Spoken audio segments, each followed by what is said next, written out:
तो नेक्स्ट आज हम लोगों का टॉपिक है कुछ समाचार समितियां करेंगे हम लोग एपीआरओ के लिए। और 24 अप्रैल को आप लोगों का पेपर है, तो जितना मेरे से हो सकता है मैं उतना आप लोगों के करा रहा हूँ। तो आप कोशिश करिएगा कि मैक्सिमम आप लोग कवर कर पाए।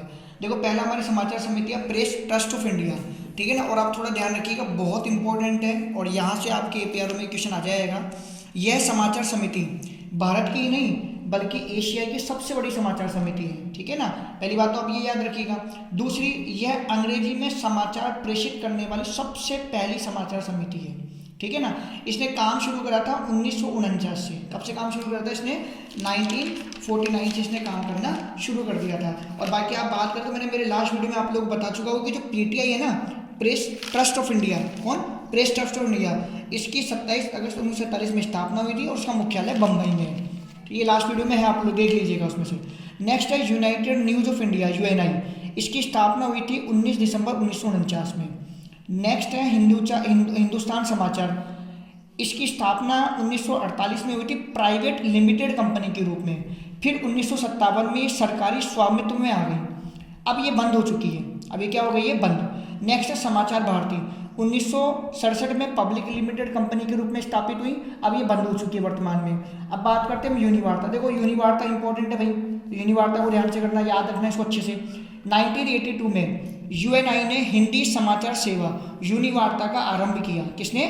यूएनआई ने। और यूएनआई का देखो आप लोगों को पूरा नाम याद कर लेना, यूनाइटेड न्यूज़ ऑफ इंडिया है, ठीक है। हिंदी प्रदेश में तो प्रत्येक समाचार पत्र, मतलब हिंदी प्रदेश जो है ना, उनमें जितने भी समाचार पत्र है और पत्रिका है वो इस यूनिवार्ता से समाचार को जरूर कलेक्ट करती है। भाषा, पीटीआई मतलब ये प्रेस ट्रस्ट ऑफ इंडिया ने 1985 में भाषा नाम से अपनी हिंदी समाचार सेवा आरंभ की। तो ये भी इंपॉर्टेंट है, ठीक है। अब हम एक नेक्स्ट टॉपिक करते हैं, सम फीचर।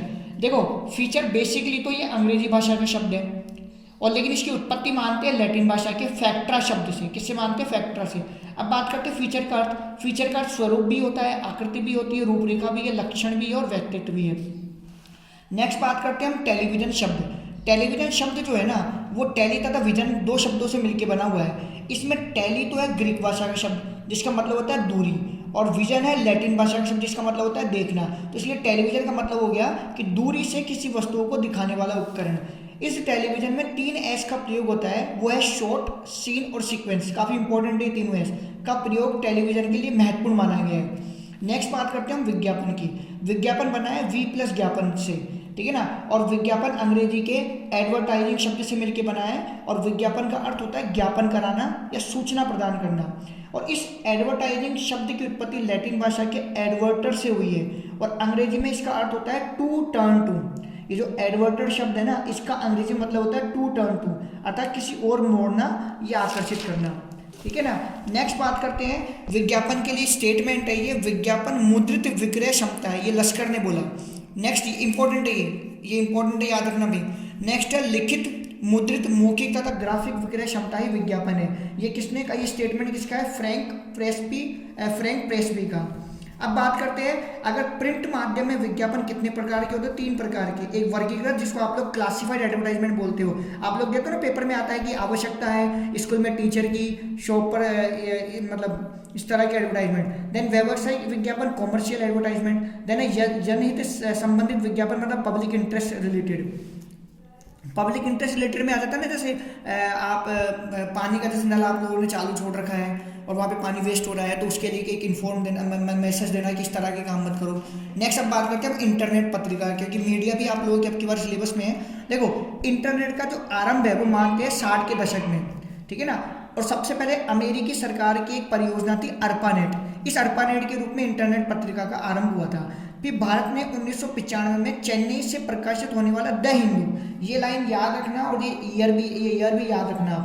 द हिंदू समाचार पत्र के माध्यम से इंटरनेट की समाचार दुनिया में कदम रखा, लेकिन भारत की हिंदी पत्रकारिता के क्षेत्र में इंटरनेट उपयोगिता को वेब दुनिया में लाने का श्रेय, कौन सी दुनिया में? इंटरनेट की उपयोगिता को वेब दुनिया में लाने का श्रेय इंदौर के नई दुनिया समाचार पत्र द्वारा स्थापित webdunia.com को है।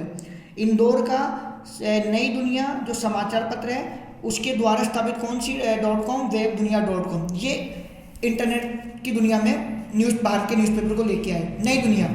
24 फरवरी 2000 का एक अंक था जिसमें एक लेख था वेब दुनिया इंटरनेट के आंगन में हिंदी का अनमोल पुण्य।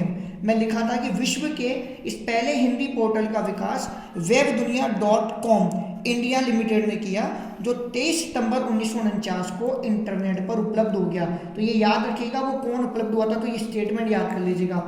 अब ब्लॉग भी आपके सिलेबस में 1997 में जॉन बर्गर ने वेबलॉग शब्द का प्रयोग किया था।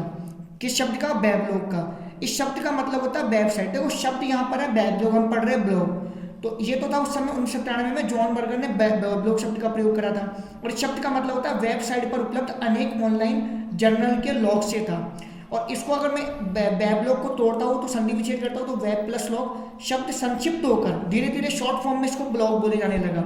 और ब्लॉग शब्द का सबसे पहले प्रयोग, ये बहुत इंपॉर्टेंट है, पीटर मरलोज ने 1999 में किया।